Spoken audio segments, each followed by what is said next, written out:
terlalu ini ya.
Ininya belum diituin ya.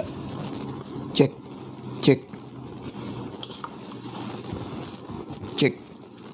oh, udah bisa kedengaran sendiri ini.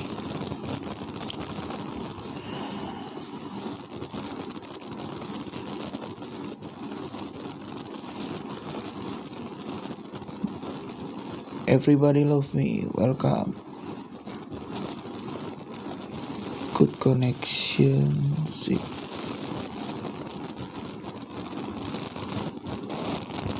Kemarin cara pakai flare gimana ya? Jay, welcome. Oh nih.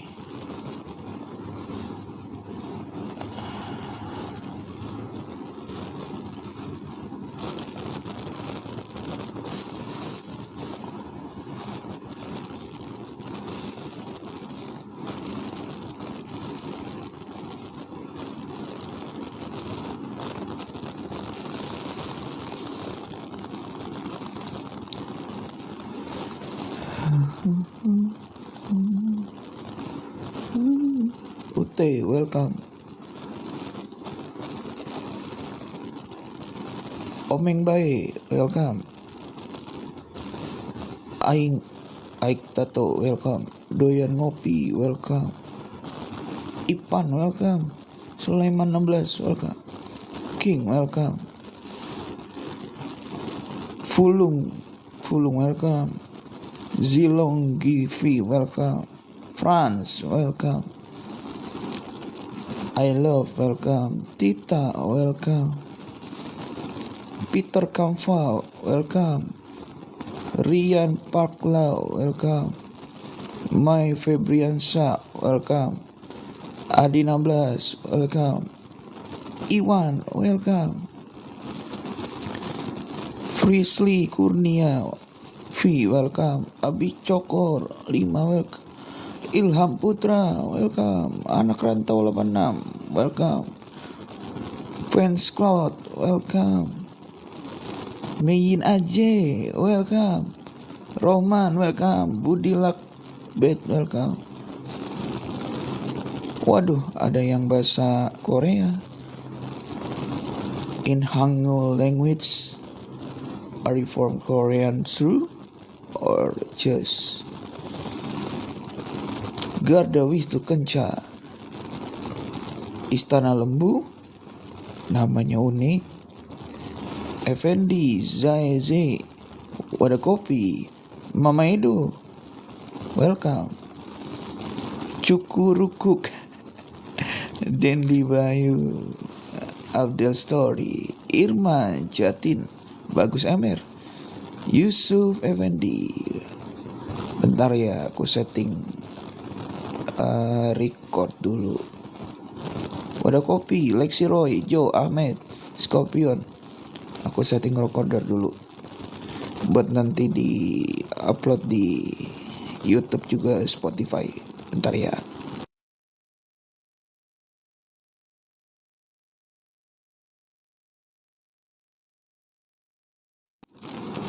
Oke, dan Ugai Usnan Lubis Biang Gambus Sepeda 017 Papa Aisyah welcome. Zawir Andre, wah campuran Indonesia sama Taiwan ya. Taiwan apa Tiongkok ini? Mode sibuk? Wow, pagi-pagi udah mode sibuk Anda. Rois Adi Saputri, tepat waktu Indonesia Barat. Kita mulai saat teduh kita. Sebelum itu kita bersatu dalam doa. Saya nggak bisa menyapa semua teman-teman yang hadir, tapi biarlah kita siapkan hati kita, jiwa kita, seluruhnya untuk saat teduh ini. Ini terlalu ini ya kalau dihir. Yang penting kedengaran. Oke. Yuk kita bersatu di dalam doa sebelum kita mulai saat teduh ini. Bapa yang baik, di dalam nama Tuhan Yesus, terima kasih Tuhan, kami mengucap syukur atas nafas yang Kau berikan bagi kami pada pagi hari ini. Dari semalam kami tidur nyenyak dan kami bangun dengan sedia kala. Itu menunjukkan betapa Engkau mengasihi kami. Tuhan Yesus, Engkau menyiapkan hari kami begitu indah, sehingga kami juga boleh datang dengan rendah hati di hadapan-Mu untuk saat teduh. Doa pagi pada saat ini, biarlah kami datang juga dengan rendah hati di hadapan-Mu. Ampunilah setiap dosa dan kesalahan yang kami perbuat, baik kami perbuat sengaja maupun tidak Tuhan. Karena Engkau sanggup dan Engkau mau untuk mengampuni, mentahirkan kami, memulihkan kami, agar kami boleh layak masuk ke dalam hadirat-Mu Tuhan Yesus, untuk menikmati hadirat-Mu Tuhan Yesus. Biar Roh Kudus-Mu yang menjamah kami dari pertengahan awal sampai kepada akhirnya Tuhan, sehingga kami lebih lagi mengenal Tuhan pribadi-Mu, mengenal Engkau dan mengerti kehendak-Mu di dalam hidup kami melalui saat teduh ini Tuhan Yesus. Dalam nama Yesus berdoa, demi nama Yesus kami patahkan sakit penyakit, kelemahan tubuh, iblis setan mencuri berkat firman Tuhan. Demi nama Yesus kerasan hati kesombongan, Kau tidak bisa menjamah kami suam-suam kuku. Demi nama Yesus kami patahkan, kami hancurkan. Tapi biarlah Roh Kudus-Mu yang memimpin kami Tuhan, dari awal pertengahan sampai kepada akhirnya. Terima kasih Tuhan, kami berdoa dan mengucap syukur. Haleluya, amin. Oke, buat semua teman-teman yang sudah hadir, kita angkat penyembahan kita sama Tuhan. Ini di full kedengaran guys.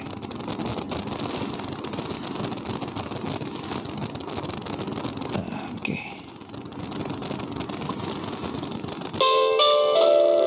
Kekencengan guys.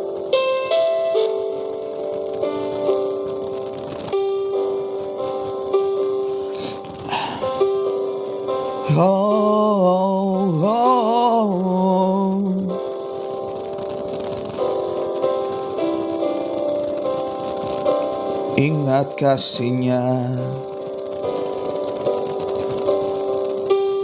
ingat kebaikan-Nya, ingat rahmat-Nya, tebus kita.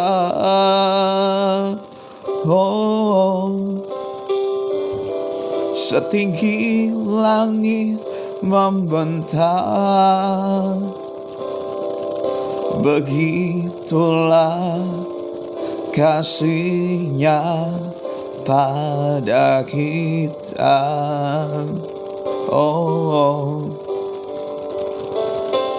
Besar kasih-Nya pada kita.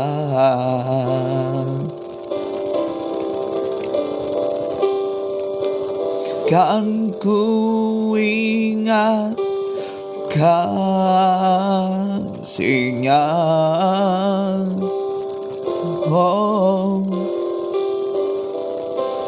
kan ku ingat rahmat-Nya, rahmat-Nya.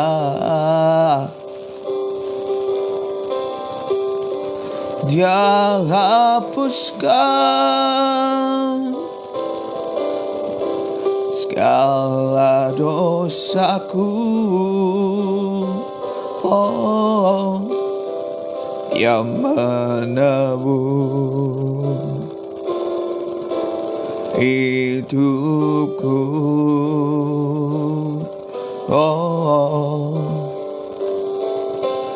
besar kasih-Nya pada kita.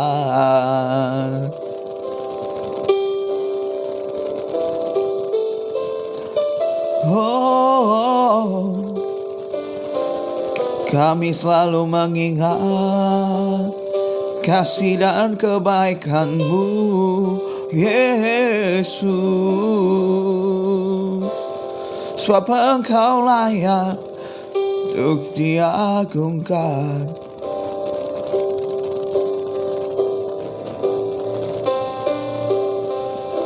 Oh, kami ingin mengingat segala kemurahan-Mu. Sebab oleh nafas hidup-Mu yang telah Kau hembuskan bagi kami, sehingga kami boleh hidup sampai saat ini, Bapa. Oh,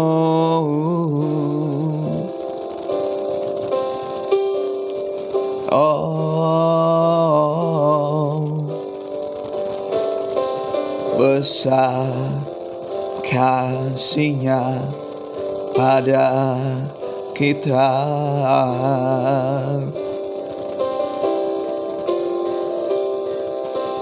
Kan ku ingat kasih-Nya.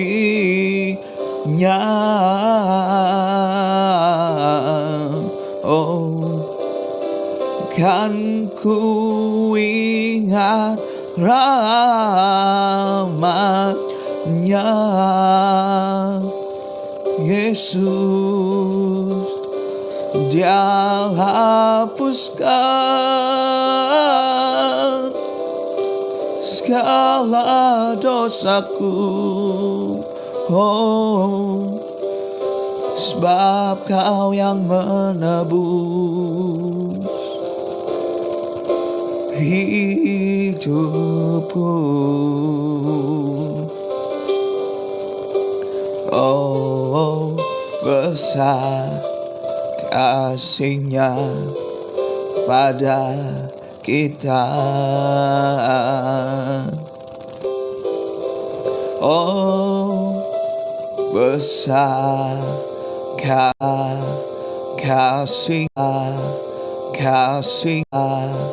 kasih bagi kami, sungguh tak terlukiskan kebaikan dan kemurahan-Mu,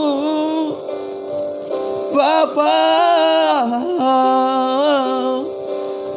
Oh, sungguh kami bersyukur, sebab kami masih mengandalkan-Mu di dalam hidup kami. Oh, kami bersyukur Bapa, masih ada yang kami andalkan, masih ada yang kami harapkan.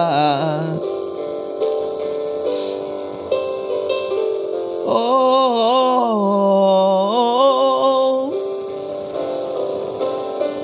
betapa kami bersyukur, kami memuji kebesaran-Mu, bahwasanya untuk selama-lamanya kasih dan setia-Mu melimpah di dalam hidup kami.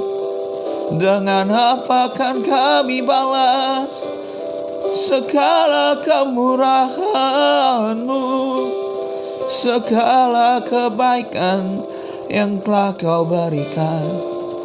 Sebab Engkau Aba Bapa, Engkau penyedia Engkau yang menyediakan, Engkau yang menyediakan segalanya bagi kami. Sepatutnya kami bersyukur, Yesus Tuhan.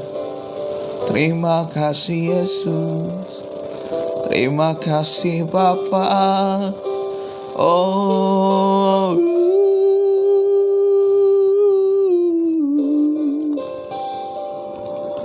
terima kasih.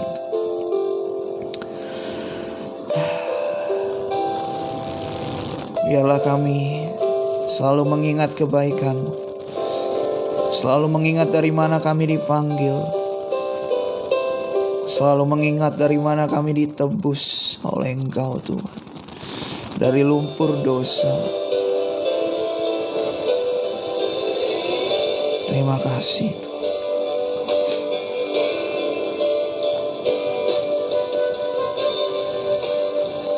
Kebaikanku bukan karena bukan karena kuat gagahku, ku dipanggil dan dipakainya, bukan karena kepintaranku, bukan karena kekuatanku, bukan karena kebaikanku, ku dipanggil dan dipakainya, semuanya karena kasih setiamu. Engkau yang menolong dan hibur hidupku. Oh, semua karena anugerahnya diberikannya pada kita. Semua anugerahnya bagi kita, bila kita dipakainya. Oh, bukan karena kasihku, bukan karena kemurahanku, bukan karena perbuatanku, ku dipanggil dan dipakainya, bukan karena semuanya oleh karena kasih dan setiamu itu melingkupi aku. Oh, semua karena anugerahnya diberikannya pada kita. Semua anugerahnya bagi kita, bila kita dipakainya. Oh, semua karena anugerahnya diberikannya pada kita. Semua anugerahnya bagi kita, bila kita dipakainya, bila kita dipakainya. Oh, bila kita dipakainya.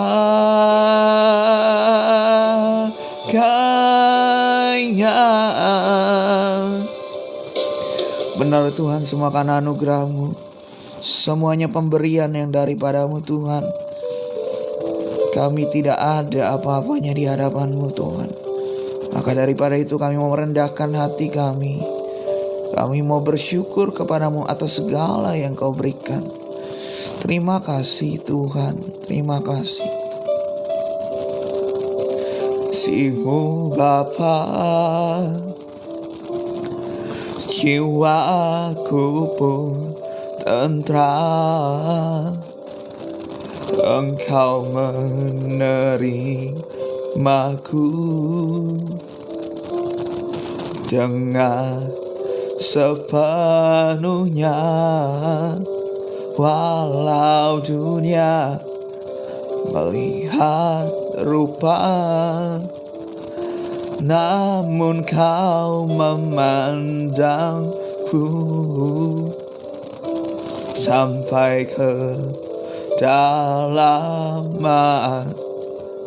hatiku. Oh, Tuhan, inilah yang ku tahu. Kau mengenal hatiku jauh melebihi semua yang terdekat sekalipun. Tuhan, inilah yang ku mau. Kau menjaga hatiku supaya kehidupan memancar senantiasa. Amin Tuhan. Haleluya. Terima kasih Tuhan Yesus. Terima kasih Kau sungguh amat baik.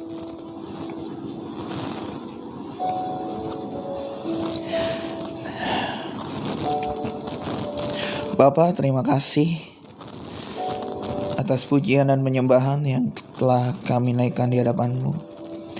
Biarlah itu boleh berkenan, biarlah itu boleh menyenangkan hati-Mu. Biarlah Engkau boleh tersenyum atas karena kami melakukannya dengan segenap hati, segenap jiwa, segenap kekuatan kami. Bapa, sebentar kami juga akan membaca, mendengarkan, dan merenungkan firman-Mu yang adalah Engkau sendiri Tuhan. Biarlah melalui firman-Mu ini, pengenalan kami akan Engkau semakin dalam. Kami mengerti semakin dalam pribadi-Mu. Juga kami mengerti kehendak-Mu di dalam hidup kami, sehingga kami boleh belajar untuk melakukannya di dalam hidup kami. Dalam nama Yesus kami berdoa. Demi nama Yesus kami patahkan setiap hati yang keras, hati yang sombong, hati yang bersemak duri, hati yang terhimpit di jalan, hati yang berbatu-batu. Demi nama Yesus kami patahkan, kami hancurkan. Tetapi biarlah hati, mata, telinga, mulut seorang murid yang mau belajar menjadi milik kami. Dijadikanlah itu di dalam hidup kami Tuhan. Terima kasih Tuhan, kami telah berdoa dan mengucap syukur. Haleluya. Amin. Oke teman-teman, ini hari kedua dari bulan yang baru, yaitu bulan September. Tidak terasa September, Oktober, November, Desember. 3 bulan lagi udah mau Desember, udah mau akhir tahun. Tidak terasa ya. Kalau teman-teman sadari, waktu itu sangat cepat berlalu ya. Kalau kita memaknai hari hidup kita dengan benar. Oke, sekarang tanggal 2 September kita baca Untuk perjanjian lama kita baca dari udah masuk ke Amsal nih ya. Amsal 1 ayat Amsal 1 dan Amsal 2. Untuk perjanjian barunya kita baca dari 1 Korintus pasal yang ke-12. Selamat datang buat teman-teman yang baru masuk. Sekarang kita sesi pembacaan firman Tuhan. Kita baca dulu Amsal pasal yang pertama dan pasal yang kedua.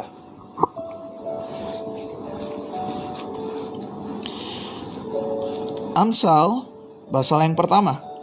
Tujuan Amsal ini. Amsal-amsal Salomo bin Daud, Raja Israel, untuk mengetahui hikmat dan didikan, untuk mengerti kata-kata yang bermakna, untuk menerima didikan yang menjadikan pandai, serta kebenaran, keadilan, dan kejujuran, untuk memberikan kecerdasan kepada orang yang tidak berpengalaman, dan pengetahuan serta kebijaksanaan kepada orang muda. Baiklah orang bijak mendengar dan menambah ilmu, dan baiklah orang yang berpengertian memperoleh bahan pertimbangan untuk mengerti amsal dan ibarat, perkataan dan teka-teki orang bijak. Takut akan Tuhan adalah permulaan pengetahuan, tetapi orang bodoh menghina hikmat dan didikan. Nasihat dan peringatan. Hai anakku, mereka hidup-hidup seperti dunia orang mati, bulat-bulat seperti mereka yang turun ke liang kubur. Kita akan mendapat pelbagai benda yang berharga. Kita akan memenuhi rumah kita dengan barang rampasan. Buanglah undian ke tengah-tengah kami, 1 pundi-pundi bagi kami sekalian. Hai anakku, janganlah engkau hidup menurut tingkah laku mereka. Tahanlah kakimu daripada jalan mereka, karena kaki mereka lari menuju kejahatan dan bergegas-gegas untuk menumpahkan darah. Sebab percumalah jaring dibentangkan di depan mata segala yang bersayap, padahal mereka menghadang darahnya sendiri dan mengintai nyawanya sendiri. Demikianlah pengalaman setiap orang yang loba akan keuntungan gelap, yang mengambil nyawa orang yang mempunyainya. Nasihat hikmat. Hikmat berseru nyaring di jalan-jalan. Di lapangan-lapangan ia memperdengarkan suaranya. Di atas tembok-tembok ia berseru-seru. Di depan pintu-pintu gerbang kota ia mengucapkan kata-katanya. Dan berapa lama lagi, hai orang yang tak berpengalaman, kamu masih cinta kepada keadaanmu itu? Pencemooh masih gemar kepada cemooh, dan orang bebal benci kepada pengetahuan. Berpalinglah kamu kepada teguranku. Sesungguhnya aku hendak mencurahkan isi hatiku kepadamu dan memberitahukan perkataanku kepadamu. Oleh karena kamu menolak ketika aku memanggil, dan tidak ada orang yang menghiraukan ketika aku mengulurkan tanganku. Bahkan kamu mengabaikan nasihatku dan tidak mau menerima teguranku. Maka aku juga akan menertawakan celakamu. Aku akan berolok-olok apabila kedahsyatan datang ke atasmu. Apabila kedahsyatan datang ke atasmu seperti badai, dan celaka melanda kamu seperti angin puyuh. Apabila kesukaran dan kecemasan datang menimpa kamu, pada waktu itu mereka akan berseru kepadaku, tetapi tidak akan kujawab. Mereka akan bertekun mencari aku, tetapi tidak akan menemukan aku. Oleh karena mereka benci kepada pengetahuan dan tidak memilih takut akan Tuhan, tidak mau menerima nasihatku, tetapi menolak segala teguranku, maka mereka akan memakan buah perbuatan mereka dan menjadi kenyang oleh rencana mereka. Sebab orang yang tidak berpengalaman akan dibunuh oleh keengganannya, dan orang bebal akan dibinasakan oleh kelalaiannya. Tetapi siapa mendengarkan aku, ia akan tinggal dengan aman, terlindung daripada kedahsyatan malapetaka. Oke, sebelum kita lanjut ke Amsal pasal yang kedua, berkat yang saya dapat dari Amsal pasal yang pertama,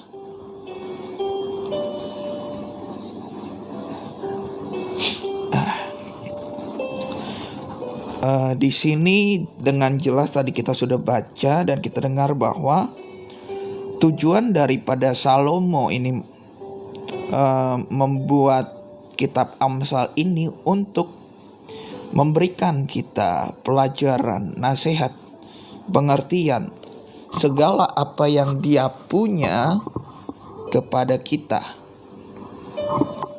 Jadi dari sini kita bisa belajar.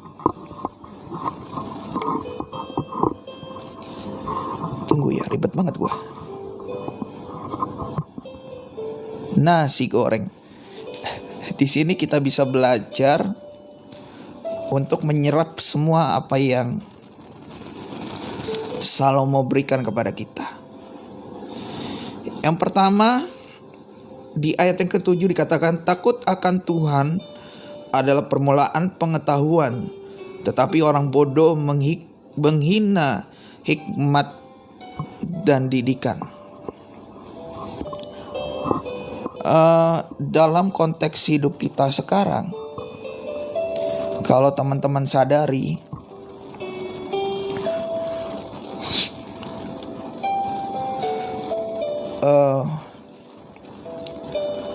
mungkin agama sekarang itu sudah tidak dijadikan prioritas ya. Karena banyak orang sekarang sudah mengandalkan logiknya sendiri, pikirannya sendiri, kekuatannya sendiri, sehingga terkadang Alkitab atau firman Tuhan atau agama hanya dijadikan yang sekunder, tidak dijadikan yang prioritas utama gitu. Tetapi di sini kita belajar dari Raja Salomo, dia mengingatkan kita betapa takut akan Tuhan adalah permulaan dari segalanya. Takut dalam hal ini bukan kita takut ketika kita lihat polisi. Ih, takut nih, kenapa nih? Gue salah apa nih? Bukan takut yang seperti itu ya. Tetapi takut akan Tuhan yaitu pengenalan kita akan Tuhan. Seberapa jauh kita mengenal Tuhan, maka seberapa jauh juga kita akan mengandalkan Tuhan sepenuhnya, memprioritaskan hidup kita sepenuhnya kepada Tuhan. Nah, sehingga itu paralel dengan perjanjian baru. Carilah dahulu kerajaan Allah dan kebenarannya. Takut akan Tuhan itu berarti kita memprioritaskan Tuhan di dalam hidup kita.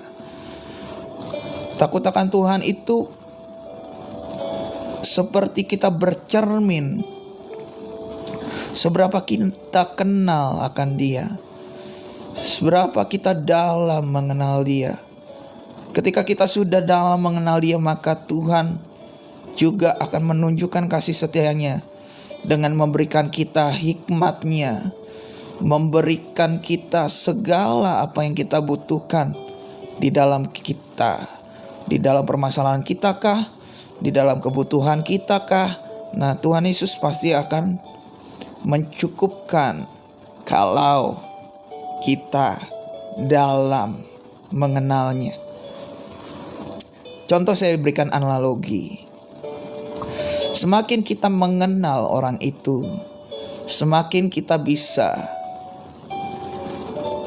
meminta bantuan kepada dia. Contoh, tiba-tiba saya minta bantuan ke orang asing.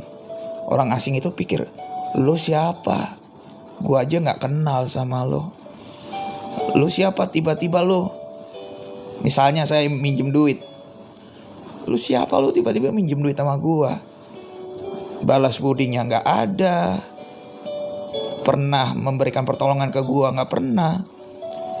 Ke orang lain aja begitu, apalagi ke Tuhan gitu. Ya meskipun kita tahu Tuhan itu sangat mengasihi kita, meskipun kita tidak setia, dia tetap setia. Tetapi ada bagian kita di mana jika kita mengasihi Tuhan, kita pasti mau, kita akan penasaran, kita akan tertarik. Pribadi Tuhan sebenarnya kayak gimana sih? Aku pengen deh mengenal lebih dalam pribadi Tuhan. Ketika kita waktu dulu ya, saya juga belum nikah. Ketika kita menyukai seseorang, baik itu wanita yang untuk pria dan untuk yang untuk wanita. Ketika kita menyukai lawan jenis kita, pastinya kita akan tertarik, kita akan pengen tahu pribadinya kayak gimana sih, karakternya kayak gimana sih, kok saya bisa suka ya sama dia ya. Pasti kita akan cari tahu. Nah, Tuhan juga pengen kita seperti itu, romantisnya gitu. Kita ke Tuhan juga pengen gitu. Karena dari awal Tuhan menciptakan manusia ya itu untuk bersekutu erat dengan Dia. Oke. Nah, lalu di sini Salomo memberikan gambaran atau konsekuensi jika kita tidak mencari pengenalan atau takut akan Tuhan, maka konsekuensinya itu berat ya. Di ayat yang ke-28 Amsal pasal yang ke-1, pada waktu mereka akan berseru kepadaku, tetapi tidak akan kujawab. Mereka akan bertekun mencari aku, tetapi tidak akan menemukan aku. Kita bersyukur ya teman-teman semua, jika kita masih ditegur Tuhan, jika Roh Kudus masih mengingatkan kita, jika Roh Kudus masih memberikan sarannya yang lembut di telinga kita, kita harus bersyukur loh. Ada kalanya ya, supaya kita jangan mencontoh juga seperti bangsa Israel ya. Ada kalanya bangsa Israel itu saking bebalnya, saking gemesnya, saking marahnya Tuhan kepada mereka, justru Tuhan mendiamkan. Justru Tuhan sudah tidak peduli lagi. Ya lo mau berbuat apa silahkanlah, itu udah tanggung jawab lo. Gue itu udah sabar banget istilahnya kalau Tuhan ngomong sekarang ya. Ada kalanya juga sebagai kesaksian ya. Kadangkala ya, ketika saya begitu ngotot sama orang tua saya, menyatakan gue ini benar kok, gue gak salah kok menurut pikiran saya sendiri. Ada kalanya mama saya nyerocoskan gitu, cerewet. Tetapi ada kalanya mungkin karena saya begitu bebal dan keras kepala ya, mempertahankan argumennya, sehingga beliau diamin saya gitu. Terus saya berpikir, kok ini mak gue diamin gue ya, kenapa ya? Berarti memang ada sesuatu yang salah di dalam diri gue, sehingga pada batas tertentu beliau sudah diamin gue, berarti kesalahan ini udah fatal gitu. Nah, seharusnya kita juga menyadari ketika Tuhan sudah diam sama kita, berarti kesalahan yang kita lakukan itu udah fatal. Kita harus segera berbalik, kita harus segera bertobat, mengakui segala dosa dan kesalahan kita, dan tidak mengulanginya. Kita harus minta ampun sama Tuhan.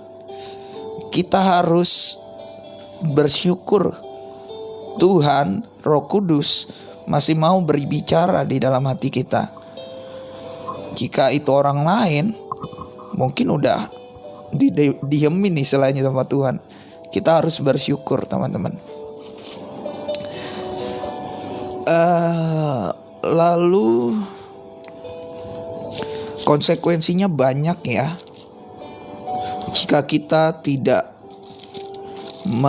melakukan atau mencari atau belajar takut akan Tuhan. Konsekuensinya banyak. Mungkin yang tadi masih lebih mending lah. Terus yang selanjutnya, kalau orang yang bebal banget, di ayat yang ke-32 dari Amsal pasal yang pertama, sebab orang yang tak berpengalaman akan dibunuh oleh keengganannya. Tak berpengalaman karena dia tidak mencari, dia tidak belajar takut akan Tuhan, sehingga tidak mendapatkan hikmat. Dan orang bebal, jadi orang keras kepala itu, tegar tengkuk itu seperti bangsa Israel, akan dibinasakan oleh kelalaiannya. Jadi karena dia terlalu keras kepala, dia terlalu bebal, dia terlalu tegar tengkuk, jadi karena kesombongannya, dia gak melakukan tuh apa yang Tuhan mau istilahnya. Jadi ya oleh karena keteledorannya dia sendiri, dia binasa gitu. Jadi kita belajar, kita mau mengikuti apa maunya Tuhan, kita mau mengenal Tuhan lebih dalam, sehingga kita punya value, kita punya nilai di dalam hidup kita. Jangan kita seperti bangsa Israel. Lalu kita baca sekarang di Amsal pasal yang ke-2. Faedah daripada menuntut hikmat.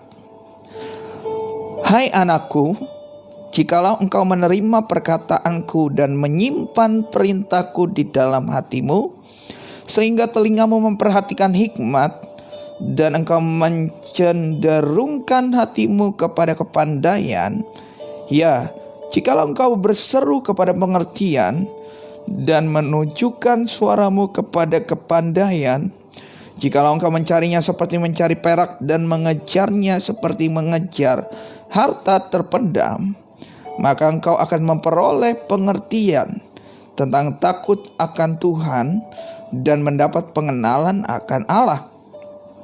Karena Tuhanlah yang memberikan hikmat, dan mulutnya datang pengetahuan dan kepandaian. Ia menyediakan pertolongan bagi orang yang jujur, menjadi perisai bagi orang yang tidak bercela lakunya, sambil menjaga jalan keadilan dan memelihara jalan orang-orangnya yang setia. Maka engkau akan mengerti tentang kebenaran, keadilan, dan kejujuran, bahkan setiap jalan yang baik. Karena hikmat akan masuk ke dalam hatimu, dan pengetahuan akan menyenangkan jiwamu.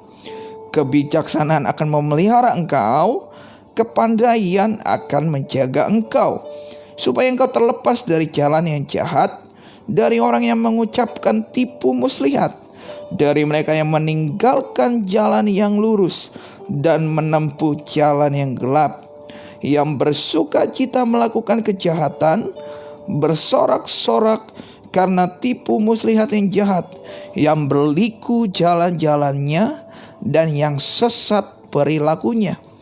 Supaya engkau terlepas dari pelumpuhan jalang dari perempuan yang asing, yang licin perkataannya, yang meninggalkan teman hidup masa mudanya dan melupakan perjanjian Allahnya.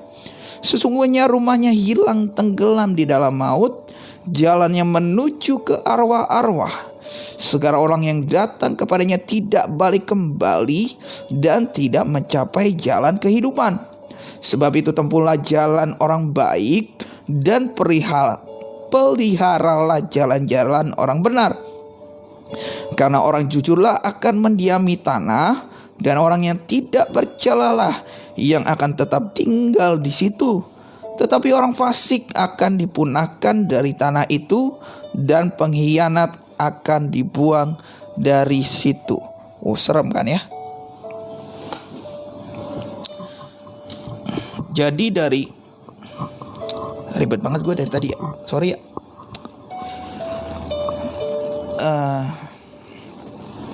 Jadi kita belajar bahwa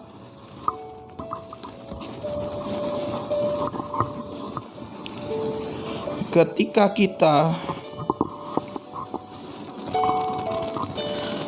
kita sudah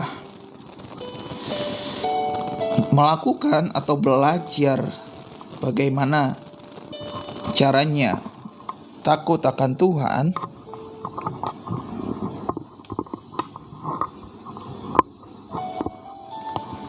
maka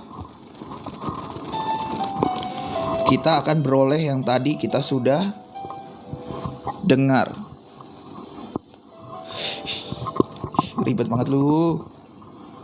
Sorry. Bodoh amat lah. Kita sudah belajar tadi apa yang sudah kita dengar, bahwa ketika kita sudah belajar takut akan Tuhan, dalam konteks hidup kita sekarang, yang pertama pasti kita sudah mengerti apa yang benar, apa yang tidak benar gitu. Kalau kita mengenal Tuhan, pasti Roh Kudus akan memberitahukan kepada kita, ini yang boleh kamu lakukan, Rinaldi. Ini yang tidak boleh kamu lakukan, Rinaldi. Karena apa? Pasti dikasih tahu bla bla bla bla bla bla bla bla. Contoh ya, dalam konteks hidup kita sekarang, mungkin di dalam pekerjaan kita, kalau kita dekat sama Tuhan, Roh Kudus pasti akan memberitahukan, kamu jangan terlalu dekat sama ini. Coba kamu bisa lihat dari buahnya, dari karakternya. Nah, sehingga kalau kita taat dengan apa yang dibisikkan, diberitahukan oleh Roh Kudus, kita bisa terhindar tuh. Tiba-tiba entah kenapa ke depannya, oh ternyata dia korupsi, oh ternyata dia menjilat atasannya. Nah, ketika kita mendengarkan dan mematuhinya, oh kita bisa terhindar. Puji Tuhan, oleh karena Roh Kudus yang mengingatkan, aku bisa terhindar dari ini. Dan terkadang kita bisa dikasih tahu loh. Misalnya kita mau menjalin kerjasama dengan partner bisnis, Tuhan bisa kasih tahu loh, Roh Kudus bisa kasih tahu ke kita loh, kamu berpartner sama ini aja, dia orangnya begini, setia, cintakan Tuhan. Nah, sehingga kita bisa, oh iya benar Roh Kudus, makasih ya gitu. Kalau kita melakukan apa yang tadi telah kita baca, kita dengar dan kita merenungkannya, Tuhan melalui Roh Kudusnya pasti akan memberitahukan hal-hal besar yang tidak kita ketahui. Di perjanjian baru dikatakan, itulah hikmat yang menurut Raja Salomo perkatakan di dalam Amsalnya ini. Juga kita bisa melihat mana, terkadang kan kalau kita dekat sama Roh Kudus ya, Roh Kudus bisa ngomong. Dari mukanya aja kelihatan, oh orang ini kok begini ya. Akhirnya secara intuitif melalui apa yang Roh Kudus katakan, yaudah jangan dekat-dekat sama dia, kita jaga gitu. Karena kan di Mazmur juga diperkatakan, Jangan kamu dekat dengan kumpulan orang fasik. Jangan kamu dekat dengan orang yang fasih lidah. Nah, jika kita kembali ke ayat yang ke-7 dari pasal 1 Amsal, takut akan Tuhan itu adalah sumber segalanya. Jadi ketika kita menghadapi apapun, Roh Kudus pasti akan memberikan jalan keluarnya bagi kita. Dengan jalan atau dengan syarat kita takut akan Tuhan. Dalam hal ini, pengenalan kita akan Tuhan itu menentukan seberapa jauh kita bisa menghadapi apa yang di depan kita. Misalkan, pengenalan kita akan Tuhan, firman yang kita ketahui, kita percaya dan kita yakini. Pencobaan-pencobaan yang kamu alami tidak melebihi kekuatanmu. Dan bila kamu dicobai melebihi kekuatanmu, Dia akan bekerja mendatangkan kebaikan bagimu. Nah, itulah yang dimaksud seberapa jauh pengenalan akan Tuhan, seberapa jauh kita takut akan Tuhan, itu akan bisa ke depannya seberapa jauh juga kita menghadapi apa yang di depan kita. Seperti itu contohnya. Jadi kita belajar pengenalan akan Tuhan, takut akan Tuhan, yaitu kita belajar seperti ini. Kita belajar melalui firman-Nya, pribadinya, apa yang harus kita lakukan, apa kehendak-Nya. Itulah contoh dari kita belajar takut akan Tuhan, dari kita belajar pengenalan akan Tuhan. Sekarang kita ke perjanjian baru. Izin minum dulu ya, aus guys.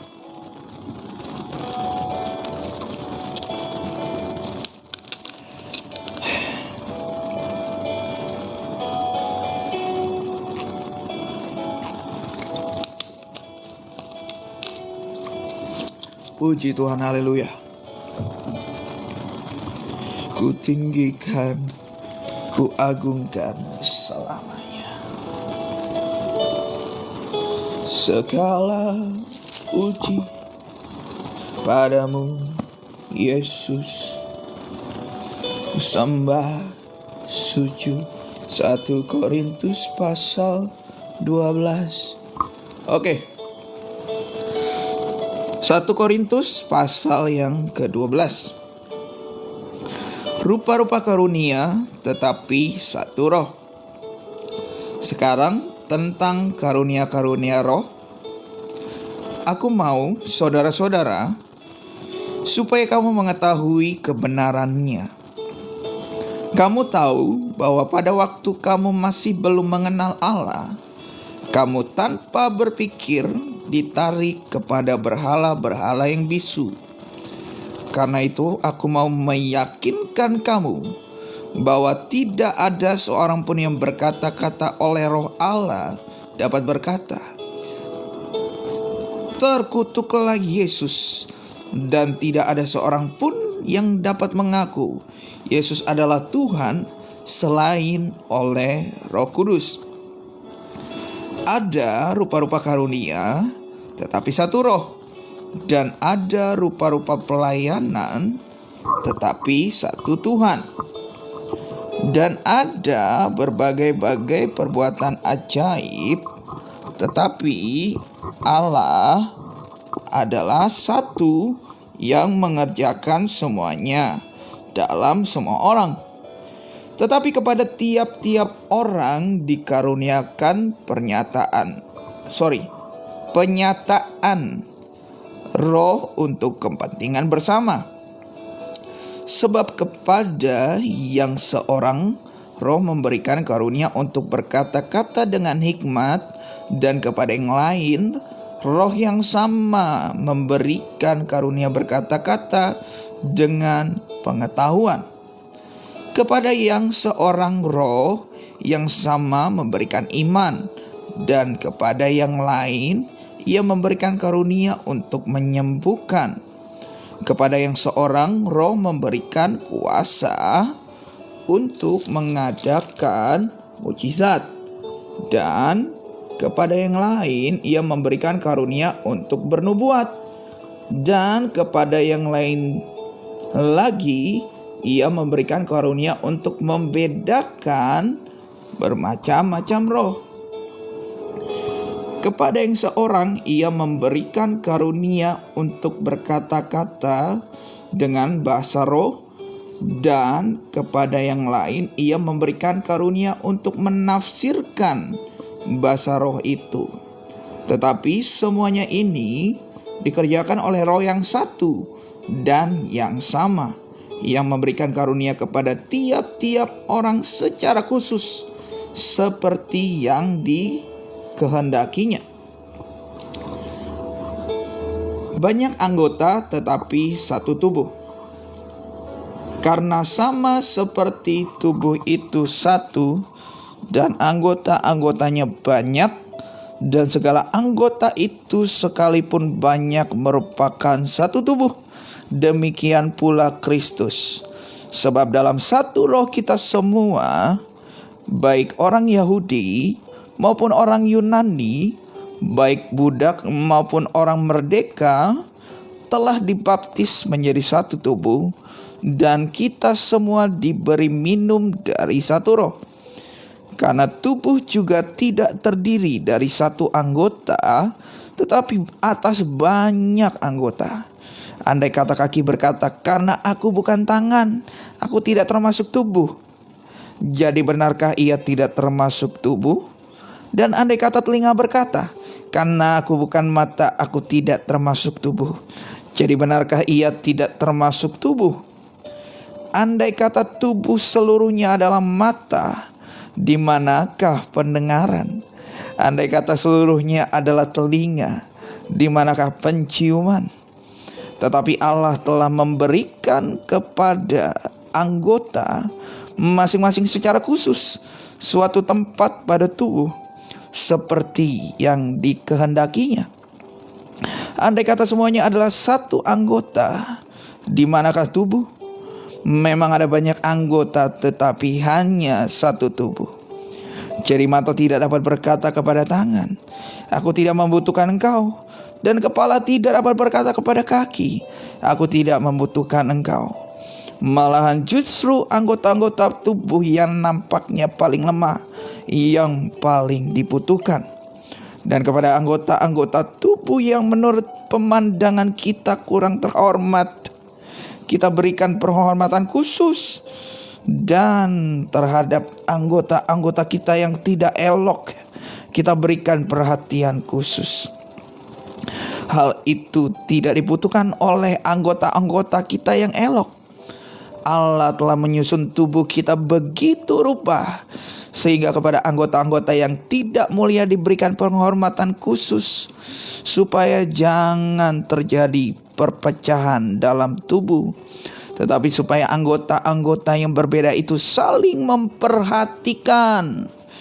Karena itu jika satu anggota menderita, semua orang turut menderita. Jika satu orang dihormati, semua anggota turut bersuka cita. Kamu semua adalah tubuh Kristus, dan kamu masing-masing adalah anggotanya.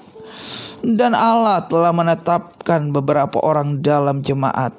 Pertama sebagai rasul, kedua sebagai nabi, ketiga sebagai pengajar. Selanjutnya mereka yang mendapat karunia untuk mengadakan mujizat, untuk menyembuhkan, untuk melayani, untuk memimpin, dan untuk berkata-kata dalam bahasa roh. Adakah mereka semua rasul atau nabi atau pengajar? Adakah mereka semua mendapat karunia untuk mengadakan mujizat, atau untuk menyembuhkan, atau untuk berkata-kata dalam bahasa roh, atau untuk menafsirkan bahasa roh? Jadi berusahalah untuk memperoleh karunia-karunia yang paling utama, dan aku menunjukkan kepadamu jalan yang lebih utama lagi. Haleluya.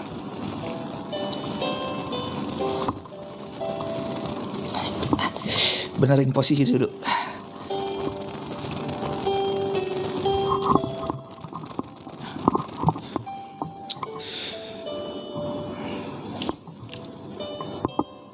Miring guys. Sorry.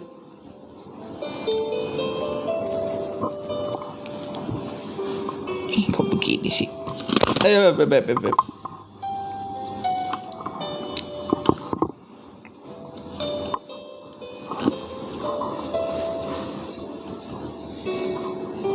Sorry ya guys, saya ribet sendiri, maaf.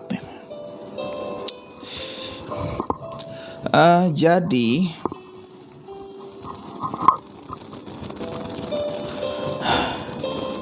ampun ya Tuhan. Jadi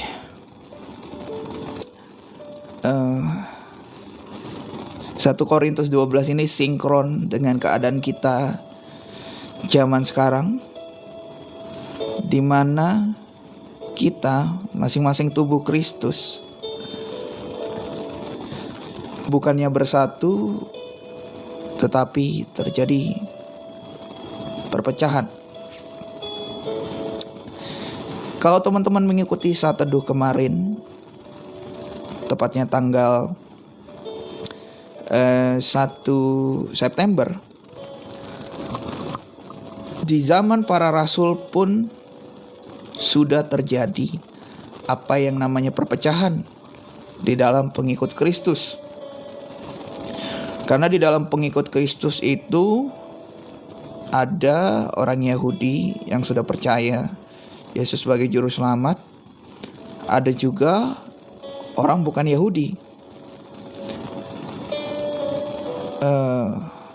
yaitu orang Yunani dan sebagainya. Kenapa lagi nih?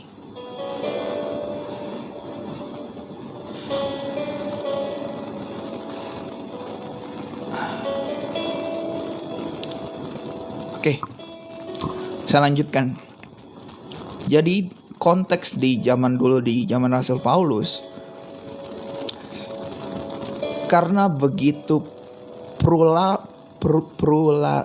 pluralnya orang-orang yang telah menerima Yesus sebagai Tuhan dan Juru Selamat dan mereka dibaptis, sehingga berbagai macam pandangan, kultur, tradisi dari mereka yang dulu dibawa kepada mereka yang sekarang yang sudah menjadi pengikut Kristus.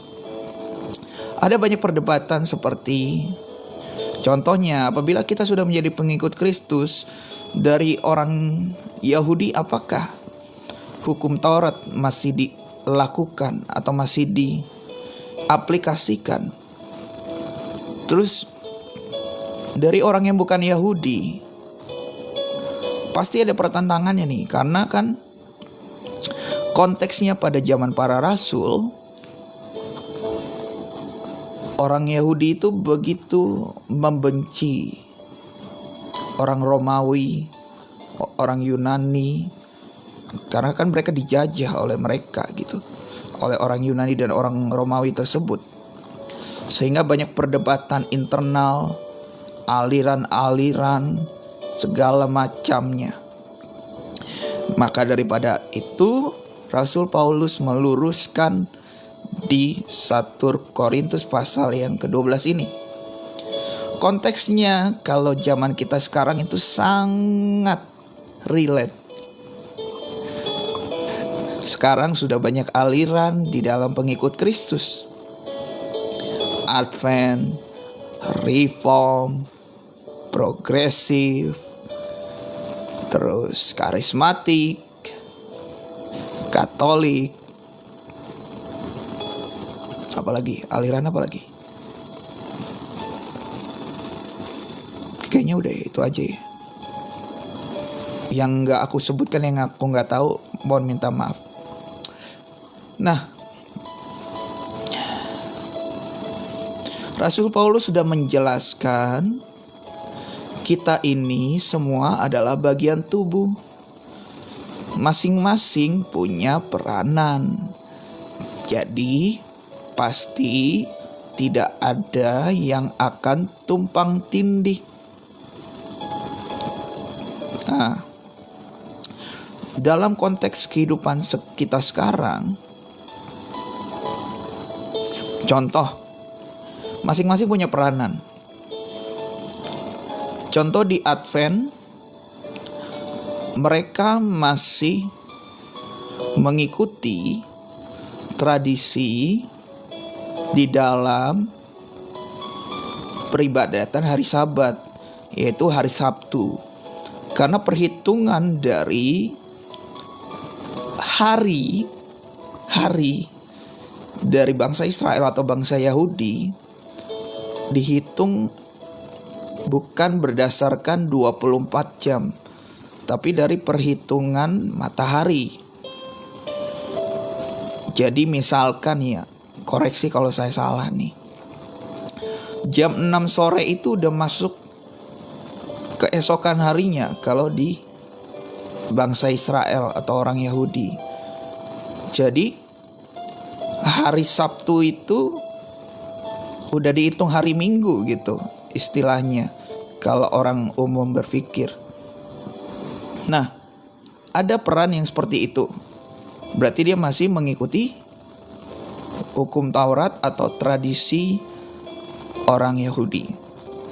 Dengan satu poin yang sama, dengan satu poin yang utama, dia sudah menerima Yesus sebagai Tuhan dan Juru Selamat dan melakukan ajaran utama dari pengikut Kristus. Lalu aliran karismatik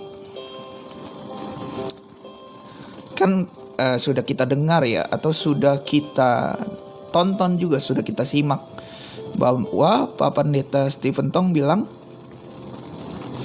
aliran karismatik ini sesat karena mereka berbahasa roh, karena mereka mengucapkannya tetapi tidak ada orang yang mengerti. Nah, kemarin kan kita udah baca dari 1 Korintus pasal yang ke-11.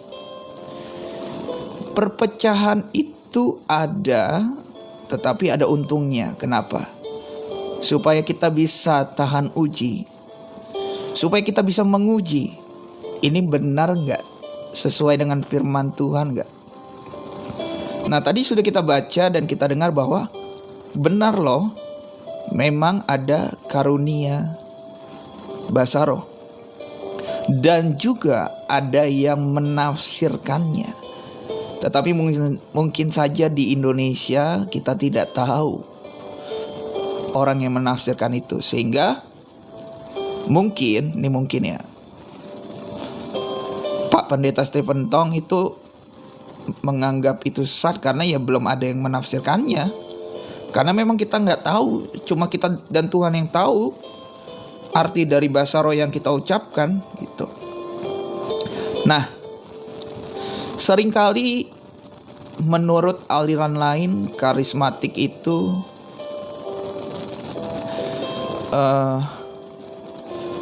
membesar-besarkan mujizat lah, bahasa roh lah, dan ensuun dan suun, etisi segala macam lah. Nah, itu tidak apa-apa, itu diperdebatkan boleh saja. Tetapi asalkan ada di firman Tuhan, ya mengapa tidak kita lakukan? Itu juga menjadi hak mereka untuk tidak mempercayainya, sepanjang core utama dari pengikut Kristus, tugas utama dari pengikut Kristus ya kita lakukan semua. Mengapa karismatik melakukan mujizat-mujizat, doa penyembuhan, berbahasa roh?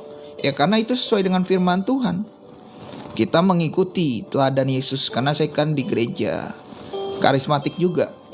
Bukan saya membela karismatik, tetapi selama itu ada di firman Tuhan, ya kita belajar. Tuhan Yesus aja bisa menyembuhkan. Dia juga memberikan kuasa atas kita. Di perjanjian baru kan dibilang, aku memberikan kuasa agar kamu bisa menyembuhkan orang sakit, menginjak ular dan kalajengking, kamu minum racun, kamu tidak akan mati. Tuhan Yesus saja memberikan janjinya, kuasanya untuk kita. Sehingga melalui perantaraan kita, bukan kita yang menyembuhkan, kita hanya perantara, Tuhan yang menyembuhkan. Sehingga melalui perantaraan kita, orang sakit bisa disembuhkan.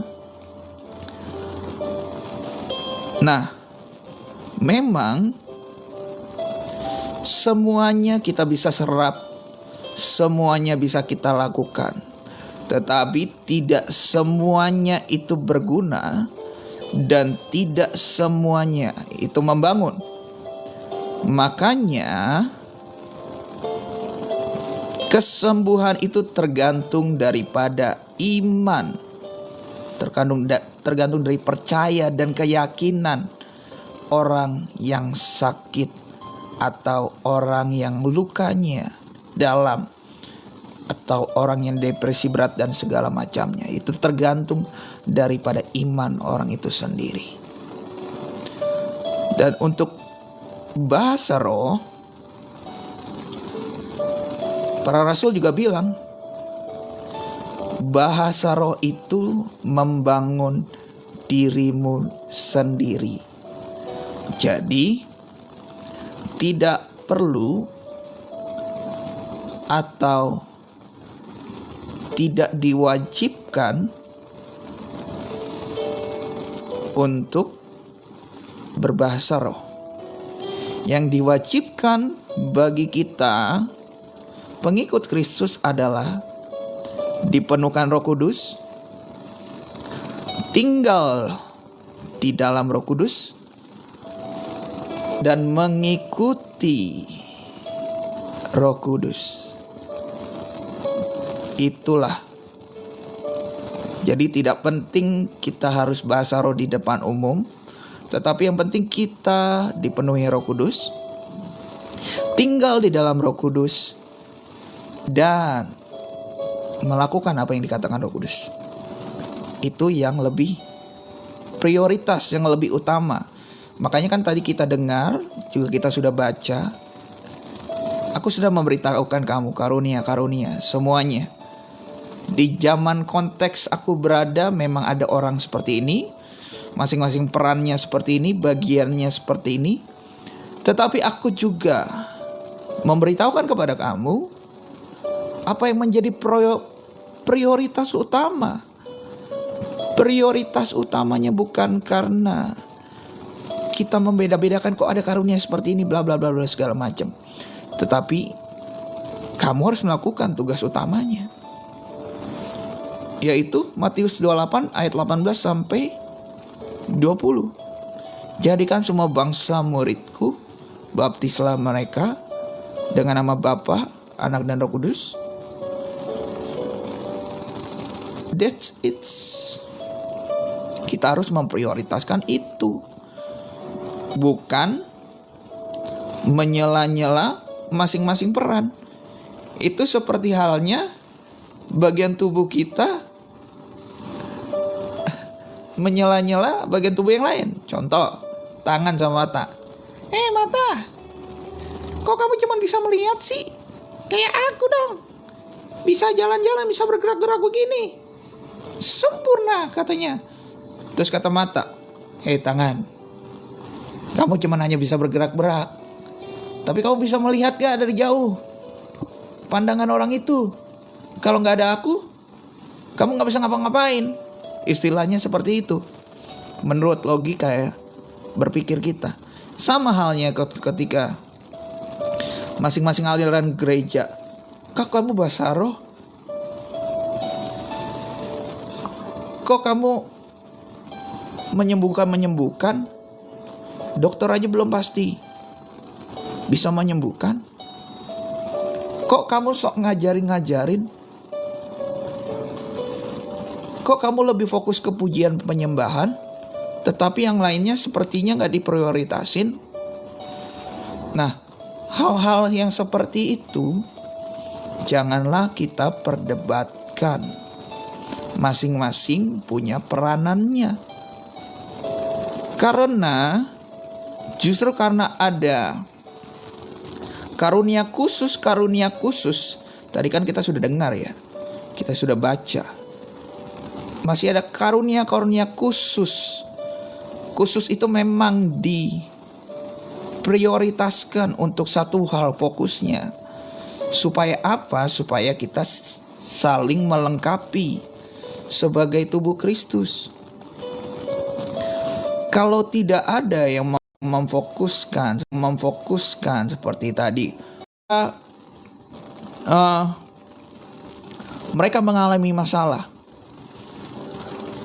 Mereka mengalami sakit penyakit, pinjaman, hutang. Mereka sakit penyakit terus gak ada kesembuhan. Apalagi yang mereka pikirkan? Tidak ada mujizat. Mujizat itu menurut saya adalah, saya dapatnya dari Pastor Andre Tunggal sih. Mujizat itu adalah amunisi terakhir bagi orang yang masih bebal, bagi orang yang belum percaya Tuhan, sehingga Tuhan mendemonstrasikan mujizat itu melalui perantaraan kita, anggota tubuhnya. Nah, jadi kalau nggak ada mujizat, nggak ada penyembuhan, kita sebagai pengikut Kristus atau orang lain di luar pengikut Kristus melihat, inilah agamanya nggak lengkap. Tuhannya dulu bisa menyembuhkan, Tuhannya dulu bisa mengajari. Sekarang anak-anaknya pengikutnya biasa aja. Contoh seperti itu. Atau pengajaran. Kalau tidak ada hamba Tuhan yang khusus untuk kita mengajari kebenaran firman Tuhan, maka kita akan bisa disesatkan oleh berbagai-bagai hal, pengajaran yang tidak sesuai dengan firman Tuhan. Contoh, mungkin kalau teman-teman baca dengan baik Alkitab, saya juga dapatnya dari TikTok. Saya lihat dari Pak Jusak, Pak Pendeta Jusak ya. Dia ngomong gini, kalau kita baca Alkitab dengan baik, ada banyak ayat-ayat yang kalau kita pikir tanda kutip, sepertinya ayat itu bertentangan satu sama lain. Sepertinya ya, bukan sebenarnya, sepertinya. Nah, kita kan belajar Alkitab itu kita harus mengetahui konteksnya, gambaran besarnya, payung besarnya di dalam memahami Alkitab. Sehingga kita tahu, Pak Pendeta Yusak ini ngomong, sepertinya di dalam Alkitab Rasul Yakobus dan Rasul Paulus itu berbeda pandangan. Rasul Paulus pandangannya, oleh karena kasih karunia kamu diselamatkan oleh iman, segala pekerjaanmu itu gak ada artinya. Tetapi pandangan daripada Rasul Paulus, ya memang oleh karena kasih karunia kita diselamatkan oleh iman. Tetapi oleh karena kasih karunia kita sudah diselamatkan oleh Tuhan, ya maka daripada itu kita harus mewujudkan dong bentuk kasih karunia itu kepada orang lain, supaya mereka diselamatkan juga. Ya dengan apa? Ya dengan perbuatan-perbuatan kita, dengan segala apa yang kita lakukan. Tidak ada gunanya kita punya kasih karunia, tidak ada gunanya kita punya iman, tetapi itu nggak ditindakan. Makanya ada ayat yang mengatakan iman tanpa perbuatan pada hakikatnya mati. Nah, itulah contohnya. Kita ambil sudut pandang besarnya. Jangan pikiran kita sempit. Jangan kita mengatakan, loh kok ini pertentangan. Justru itu pandangan keduanya itu untuk melengkapi. Seperti halnya anggota tubuh. Tangan gak bisa melihat, gak bisa bergerak, tetapi mata membantu tangan itu untuk mengambil. Oh, itu ada di situ barangnya. Misalnya kuku nih.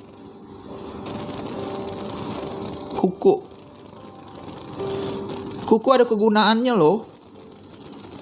Untuk melindungi bagian daging kita, kulit kita dari benda tajam, debu, supaya tidak terkena infeksi. Kalau nggak ada kuku, kamu bisa aja terkena penyakit bakteri segala macamnya. Kumis, jenggot. Ini sebenarnya untuk menghalangi debu-debu loh. Makanya habis mandi kan cukur lagi jenggot. Ini lagi. Segala bagian tubuh ada fungsinya, termasuk bulu ketek, bulu ketiak. Itu kan untuk menyerap keringat kita, dan ketika kita mandi, bulu itu bersih ya kan.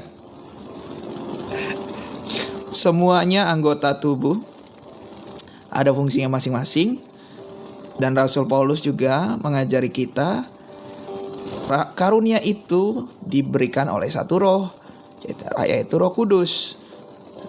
Dan jangan kita mempermasalahkan karunia yang dikhususkan oleh masing-masing tubuh Kristus, atau dalam konteks ini masing-masing aliran gereja, termasuk daripada Katolik. Katolik kan kalau tanda kutip kita mau mempermasalahkan kan, kok Alkitab dia beda, kok ada yang ditambahkan, Alkitabnya di tengah, atau kok dia lebih himne, atau dia kok seperti lebih mengkhususkan Bunda Maria juga Paus. Nah, kita gak usah mempermasalahkan itu selama pengakuan imam rasulinya masih sama dengan kita Kristen dan aliran lainnya tubuh Kristus yang sama, mengaku Yesus sebagai Tuhan dan Juru Selamat, dibaptis, jadikan semua bangsa, semua murid, ya udah, gak ada masalahnya buat kita. Dan selama itu tidak bertentangan dengan firman Tuhan, gak ada masalahnya. Kita masih bisa punya pembaharuan budi kita kok, untuk berpikir dan untuk mengujinya. Jadi janganlah kita mempermasalahkan, tetapi justru kita mendoakan. Di sini juga kita baca dan kita dengar bahwa Rasul Paulus mendorong kita untuk kita berdoa supaya kita bersatu, karena bagian-bagian tubuh itu untuk melengkapi menjadi satu pribadi. Yesus sebagai kepala dan kita sebagai tubuhnya. Semoga itu dapat memberkati kita semua.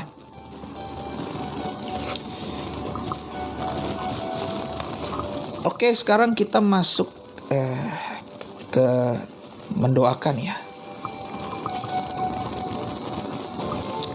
Kita doakan tadi supaya semua tubuh Kristus, seluruh Indonesia, bahkan seluruh dunia bersatu, tidak saling tanda kutip merendahkan, tetapi saling menghargai, bahkan saling mendukung.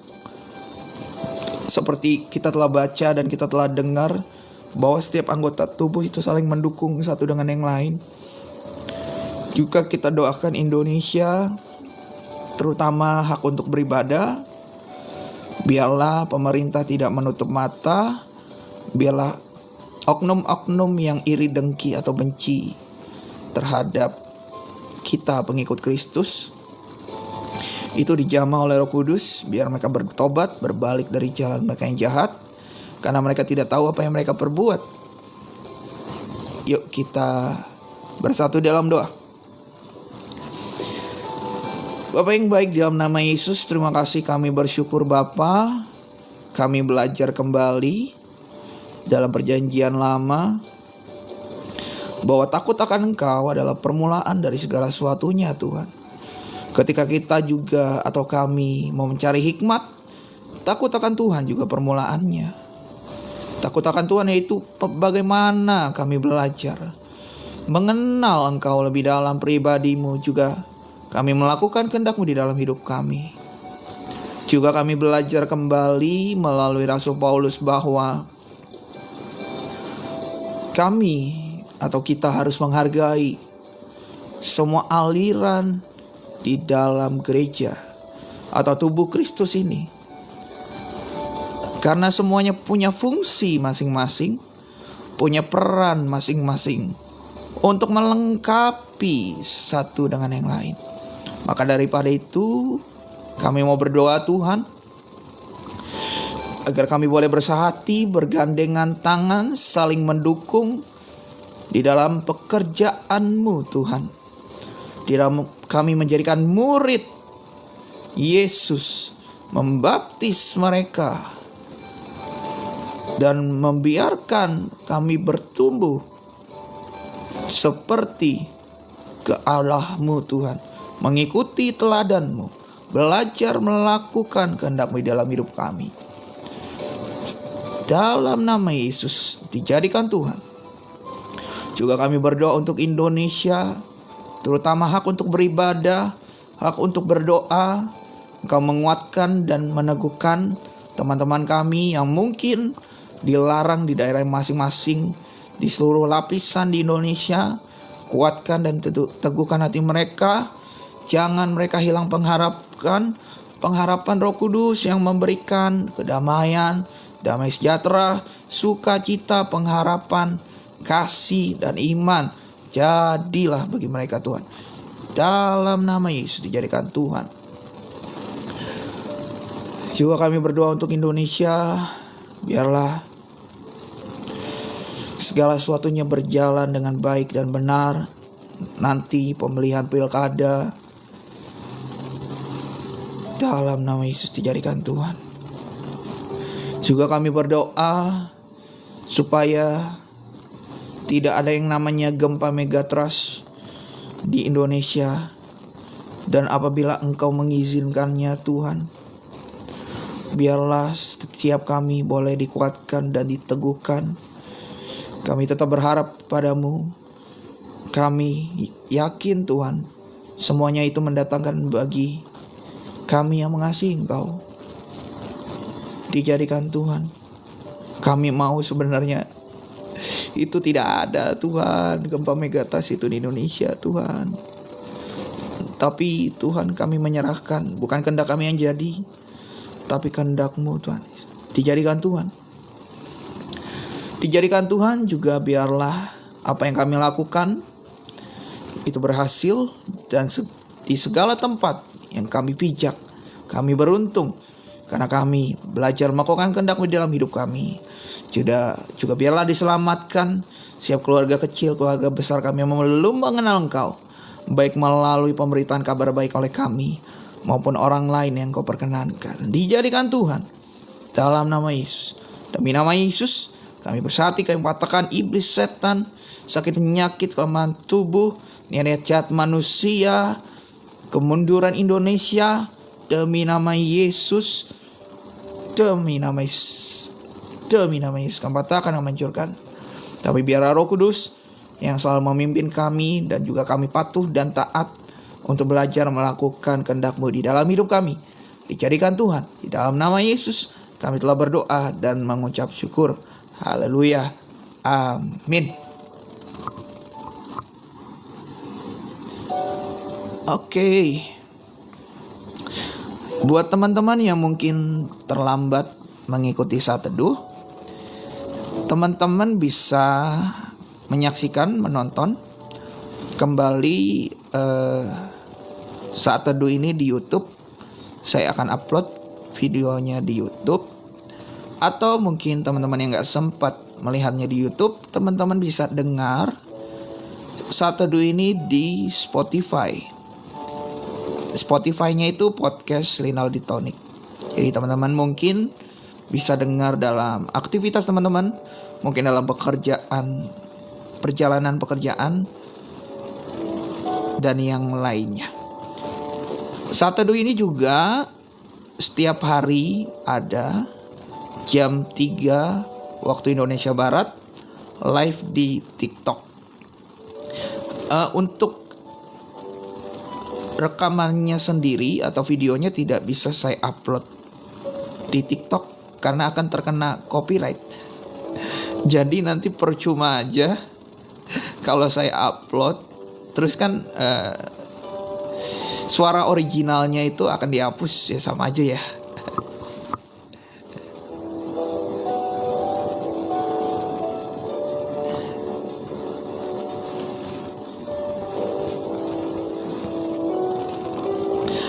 Jadi khusus di TikTok itu nggak bisa diupload. Jadi teman-teman bisa lihatnya di YouTube atau mendengarnya di Spotify podcast Rinaldi Tonic. Sampai jumpa besok hari di waktu besok dan di jam yang sama, jam 3 waktu Indonesia Barat. God bless you, Tuhan Yesus memberkati. Bye bye.